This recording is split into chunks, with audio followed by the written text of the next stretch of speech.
ኢትዮጵያ ከከሸፈች የከሸፍነው እኛ ነን። ካደገችም እኛን እናሳድጋት። ሌላ ተአምር ሊመጣልን አይችልም። የለም እዚህ ነበር ልናየው መጥቶ አንፎርቹኔትሊ ዛሬ ነው የምናየው። ጥሩ መረጃ ስለደረሰን ይሄንን ማመልከታችሁን ተቀብለናል ነው ያሉት። እያንዳንዳችን እዚህ ያለነው ሰዎች 5-6 ሰው ብንጋብዝ 10 ሰው 60 ሰው ይዘው ይመጣል ማለት ነው። ቋንቋ ግዕዙን ሁሉ እስከ መናገር ድረስ ነው የጀመሩት። በግዕዝ ሁሉ እንትን ማለት ነው የጀመሩት። በምን ፍጥነት እንደሁሉ እስከሚገርም አሮን ነው። ኢትዮጵያ ቀን ዋትስአፕ ግሩፕ ካለው አላቀም ነው። ሰላም ጤና ይስጥልን ክቡራን ተመልካቾች፣ በያላችሁበት ቦታ ሁሉ ጥሩ ጊዜ ነው የምንመኘው። ዛሬ ወደ እናንተ ይዤላችሁ የቀረብኩት ባለፈው ሳምንት ማለት ነው በቀን 6 አፕሪል 2025 በስዊዘርላንድ ዋና ከተማ በበርን በኢትዮጵያ ባህላዊ ሬስቶራንት ወይም እንጀራ ሬስቶራንት ለአራተኛ ጊዜ የተካሄደው የኢትዮጵያን ቀን ዓመታዊ ምክክር ጉባኤ ነው። ስለዚህ በቦታው ተገኝቼ ዶክመንት ያደረኩትን መረጃ ነው ማስደምጣችሁ። በዝግጅቱ እንደምትደሰቱ ተስፋ አደርጋለሁ። እስከ ዝግጅቱ ፍጻሜ አብራችሁን ቆዩ። አሁን ወደ ፕሮግራሙ ልውሰዳችሁ። በዋናነት ለእናንተ ለመከታተል እንዲያመች ዘንድ ይጠቅማሉ ያልኳቸው አጫጭር መረጃዎችን በቅድሚያ ላስደምጣችሁ። በዕለቱ የ2024 ዓመተ ምህረቱን ኦዲት ሪፖርት ለጉባኤው ያቀረቡ ሲሆን በተጨማሪም በኦዲቲንግ ባለሙያ ተጨማሪ መረጃና ማብራሪያም ለተሳታፊዎቹ ተሰጥቷል።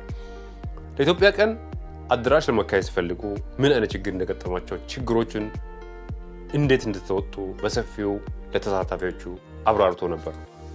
በተጨማሪም ለምክክር ጉባኤ ለተጋበዙ እንግዶች የግሩፕ ውይይት በ3 አጀንዳዎች ተደርጎ ውጤትም በዛው ቀርቦ ነበር። እንግዶቹም ሼር ሲያደርጉ ልመለከት ይችላሉ ማለት ነው። ክቡራን ተመልካቾች በበዓላችን ላይ ወጣቶችን እድሜ ከ18 ዓመት በላይ የሆኑትን በምን መልኩ ማሳተፍ እንችላለን? የኢትዮጵያ ቀን እንደምናከብር መልእክቱ ለማይደርሳቸው ወገኖቻችን ግብዣችን እንዴት እናደርሳቸው? ለልጆቻችን የአማርኛ ቋንቋ ትምህርት ቤት ማቋቋም እንችላለን ወይስ ከሆነስ እንዴት ይገኝበታል? በማጠቃለያም የኢትዮጵያ አየር መንገድ ሴልስ እና ትራፊክ ማናጀር አቶ ማቲያስ አድማሱ የኢትዮጵያ አየር መንገድ በጀኔቫና በዙሪክ ቢሮ እንዳላቸው ከተናገረ በኋላ በሳምንት 7 ጊዜ ወደ ኢትዮጵያ እንደሚበሩና ለማንኛው ጥያቄና አስፈላጊ ድጋፍ ከጎናችን ኑ ከኢትዮጵያ አየር መንገድ ጋር እንጓዝ ጥሪውንም አቀርቧል።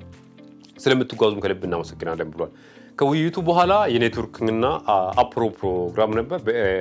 በእንጀራ ሬስቶራንት ግብዣ ተደርጎ ነበር።